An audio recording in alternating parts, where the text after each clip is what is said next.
Hello, guys, and welcome to my week 2 predictions. We are obviously omitting the Packers Commanders game, for this week and going through all the rest of the games, including the doubleheader on Monday night.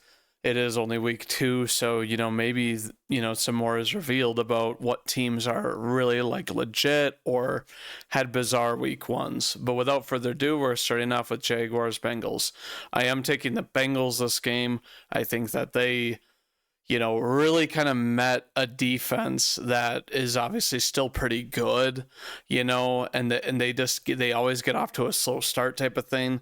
I think the Jaguars, aren't going to be able to put up as much points essentially as the Bengals are. And while the Bengals didn't have a crazy, week 1 or anything like that, offensive production or points wise, I think that they're going to snap it together, and I think that we're going to see them kind of take off earlier because they got more playing time. They played a tough defense week 1. They edged out a win, and I don't think they're going to want to be winning games like that all year, because they can score so much. The Jaguars, we'll see, if they really utilize. I think their rushing attack was really good week 1. I think that is a weakness of the Bengals type of thing. I think that their secondary isn't as bad as everyone thinks it is. With the Bengals, I think that they were just running a bad scheme last year. But yeah, I'm taking the Bengals over the Jaguars in Cincinnati. Moving on to Giants Cowboys. The Giants visiting Dallas, and Dallas, who played a lot grittier of a game than I would have expected. Obviously not going up against Jalen Carter. This week they will be going up against Dexter Lawrence, and company. Obviously, not really that many injuries or anything like that, to this game, besides, I guess, Deron Bland. But to me, we can say what you will about whether or not we think these cornerbacks are still legit when they don't have as crazy of a pass rush. But the Cowboys played it with a lot more grit. I am giving them the win here, kind of have been beating up on little brother, for years now in the Giants, and I don't expect them to drop a second game, especially to a division opponent when they go back-to-back weeks. And the Giants didn't perform very well against the Commanders, which I think, if we look at the Commanders defense and the Cowboys defense, they don't really have crazy pass rushes, but they play pretty sound football, which is the vibe I got from the Cowboys up against the Eagles last week. So we'll see if that continues, and it'll be an interesting kind of game if the Cowboys do struggle, I guess. But I'm picking them to win. Moving on, we have Bears-Lions. I think the Bears, had the most embarrassing loss of week 1. I think that's not, that's pretty obvious. But going to Detroit on week 2, Ben Johnson's former team, and that sort of thing. Obviously, the Lions, are going to be, kind of a bat out of hell, if you will, against the Bears type of thing. And I expect them to kind of crush them. Chicago, while, they had good things week 1 and, Caleb Williams was completing a lot of passes, I'm just not sold. And I think that their tackles are going to be really exposed by Aiden Hutchinson, who is chomping at the bit after having done practically nothing, against the Packers the previous week, besides a penalty, and that when his name was mentioned. So I expect the Bears to be really, really exposed and these tackles to really struggle against Hutch, and I'm giving the win to the Lions. Rams versus Titans. This game, is kind of interesting in the sense that the Titans were not a team that played particularly bad, but they were stuck and unable to really kind of score, against the Broncos last week. Now they go up against the Rams, who you could say, obviously have a really tough defense too. Kind of a tough start for Cam Ward, but it'll make him better in all honesty and that sort of thing. I think the defense of the Titans did play very, very well. Now, are they as good as the Texans? I think not, who the Rams obviously beat last week. I am going with the Rams in this game because I think that they obviously have a QB that's very experienced. I expect Devontae Adams to kind of get going and for the Rams offense to pick up a little bit more, even though it's on the road. So yeah, I'm predicting the Rams, to win this game. Moving on to Patriots and Dolphins, some are saying this is a big crapshoot. I kind of agree. Although the thing about the Patriots to me is that I think the reason that they will win is because they have a sound defense that has been playing the Dolphins tough to where they can't score a mass amount of points type of thing. And I think that the Patriots, they have a run game, type of thing. And you actually have to worry a little bit about Drake May, Stephon Diggs, Kayshon Boutte and that sort of thing. And while it's like you have, some, Moses injury kind of scares me a little bit, but you look at, kind of the Dolphins type of thing, they're already, got a good amount of guys, out type of thing and on IR, banged up in a way. So I think the Dolphins lose this game. It is at Hard Rock Stadium, but I think the Patriots go in there and they take care of business. So I'm taking the Patriots. 49ers and the Saints. This is interesting because, and while this takes time to load, I guess, the 49ers are going to be without Brock Purdy.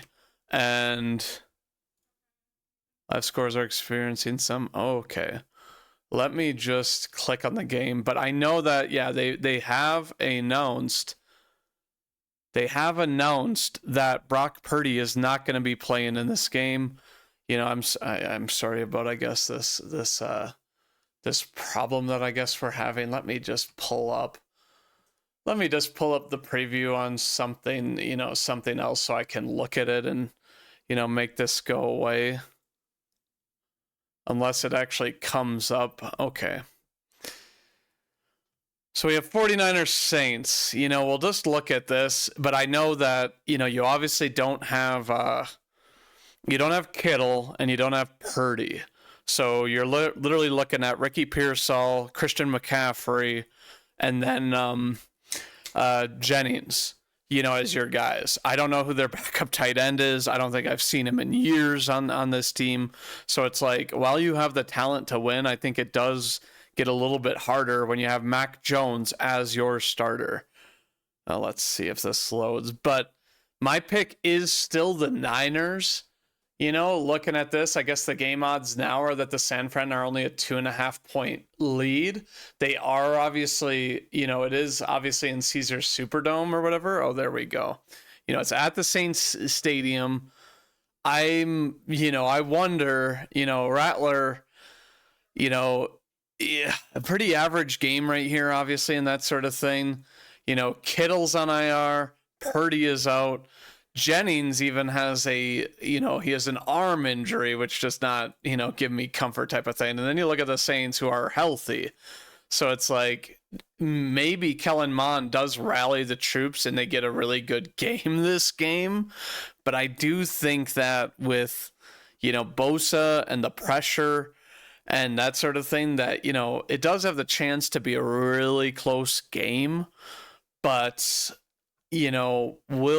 overall, we'll see. I'm still rolling with the Niners.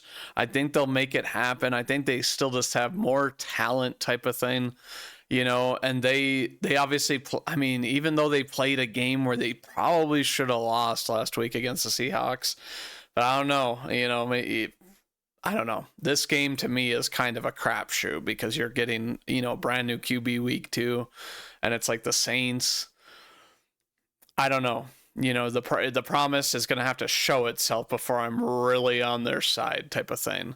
But I'm going with the Niners, so I'm highly skeptical, you guys. Bills versus Jets.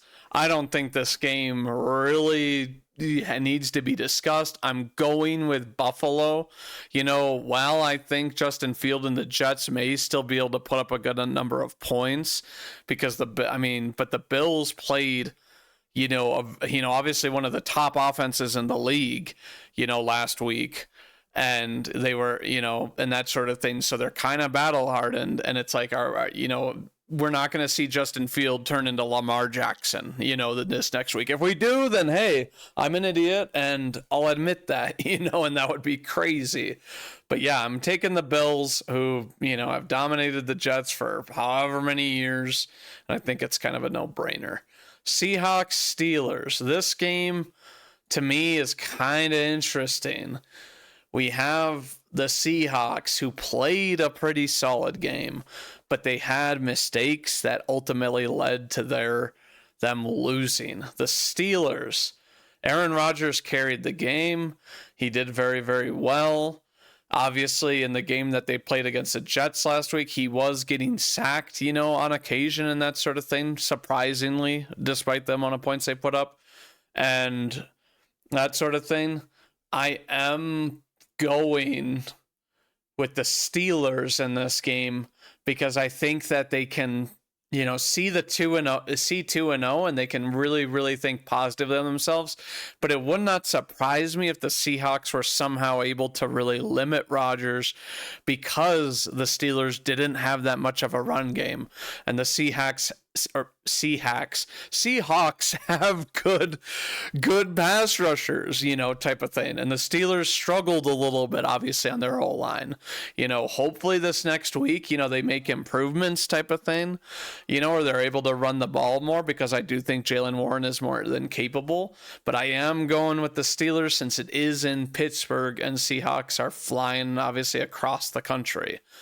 Now, Browns versus Ravens, I do not expect a similar thing where the Browns are somehow able to limit one of these top QBs and top offenses. So I'm going with the Ravens, and I don't think Flacco is going to be able to put up as good of numbers as he had. But despite, obviously the lack of points is what's most concerning to me. But I'm picking Ravens. I do not expect them to go 0-2. That would be just crazy and outlandish, if I'm being honest. Then we have Broncos and Colts. A game, the Colts, Danny Jones, looked, pretty good. It's like, look at the rating clean and the rating under pressure. He looked pretty damn good, type of thing. Bo Nix kind of struggled. They obviously put away the Titans in week 1.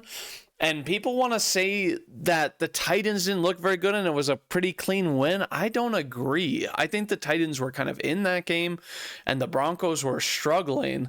Now, will the Colts continue to keep on playing the way that they played last week? I don't really think so. And it's like they weren't really up against that great of a team last week. So I am going with the Broncos. Despite the 2.5 spread, I think the Broncos will get a lot better pressure on Daniel Jones and, be able to limit him, because they have a lot better of a defense, and it's going to be a lot more of a challenge for Danny Dimes and this offense that, to me, lacks the talent you need to beat a defense of the Broncos caliber. Moving on, we have Panthers, Cardinals. The Cardinals, they obviously won last week. I forget who the heck they played, if I'm being honest with you, but Kyler Murray played well enough, I guess, even despite the bad grade here. Bryce Young, didn't play horribly, but it's like they obviously lost their game, against the Jaguars last week, and they couldn't put up points. Now, the Cardinals, I think, have a lot better defense than a lot of people realize, and it'll develop over the year and, be sound at least. I don't think they're going to be a crazy good defense, but I think they're going to be a very sound defense. And the way I see it, I think that Bryce Young is going to have to beat them, but I am going with the Cardinals for this game, because I think that they can see themselves, staying in the race of this division early, facing a couple of weaker opponents, type of thing. So I'm going with the Cardinals in this game. Eagles versus Chiefs. I'm not going to make some long, reason of why I think, the Eagles will win. I think that the Chiefs are just too banged up. You look at their injury report type of thing. I guess they don't have it on here. Interesting. Goddard is out. That concerns me. But then you look at the way they beat last week, and it's like, it's interesting the Chiefs here. Xavier Worthy isn't.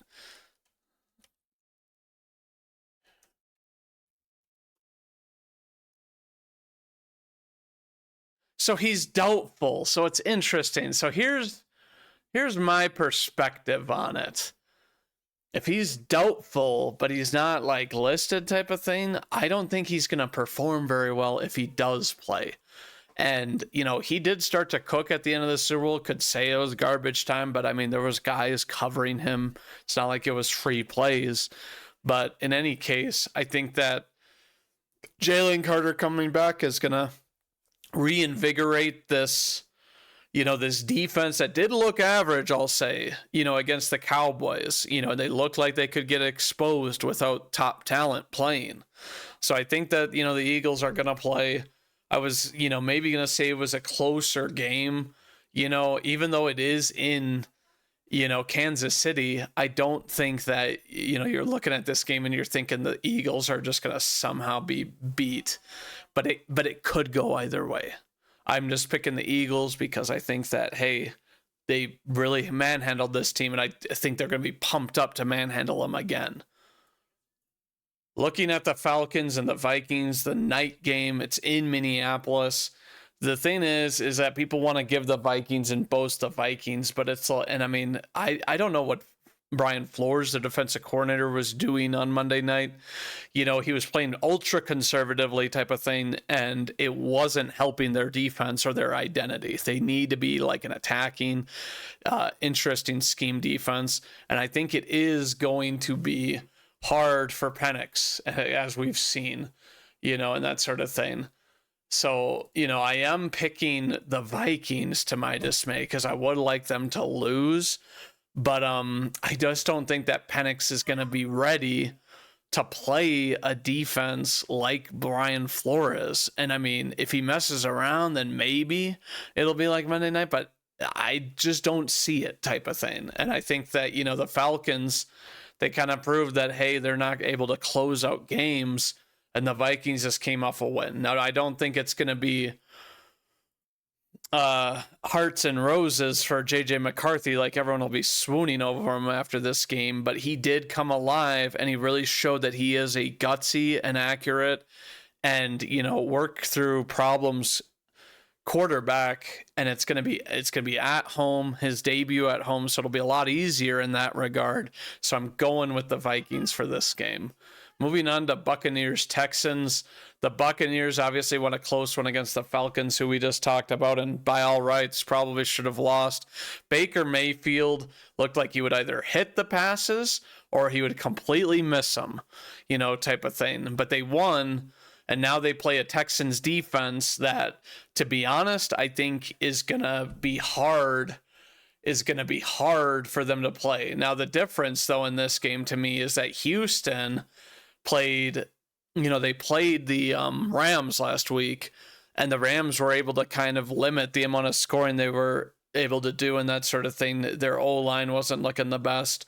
And while the Buccaneers don't have as crazy of a pass rush, in my opinion, as the Rams do, I think that they're going to, you know, continue to get better in that regard, because Hassan Reddick is going to get more playing time after missing significant play time last year and not being able to rekindle himself. But he's that kind of guy that I think he's going to come alive at some point. It's going to be tough. And this would be the perfect game for that.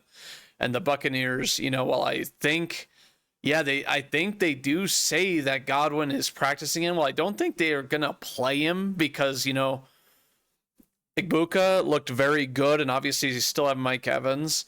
But I do think that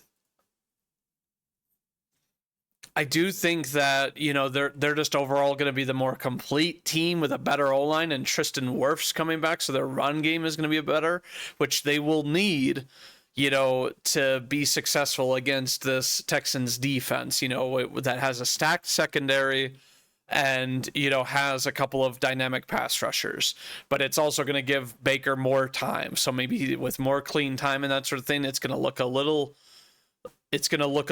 better than this, right?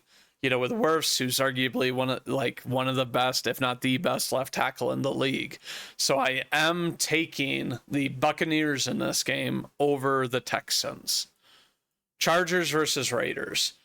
Both teams obviously won. The Raiders beat the Patriots, whereas the Chargers really handled the Chiefs week 1 down in Sao Paulo. The Chargers, I think, will do really well against the Raiders. I think that Geno Smith is going to struggle against this team, and overall, the tier of competition that was played week 1, I think, is going to show that these teams are still on a different tier, and that the Raiders are going to fall in this game. It is in Las Vegas, but I think the Chargers just have a game plan, where it's like they're going to run the football. They're going to be able to,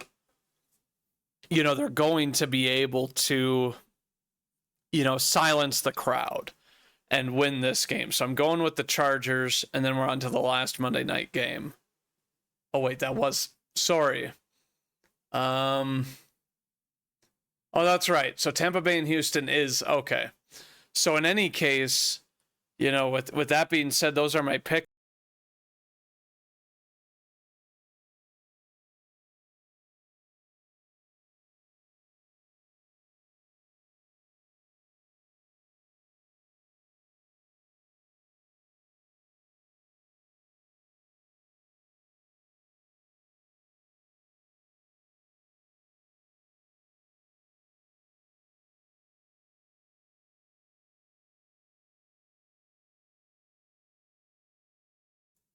Go, Pack, go.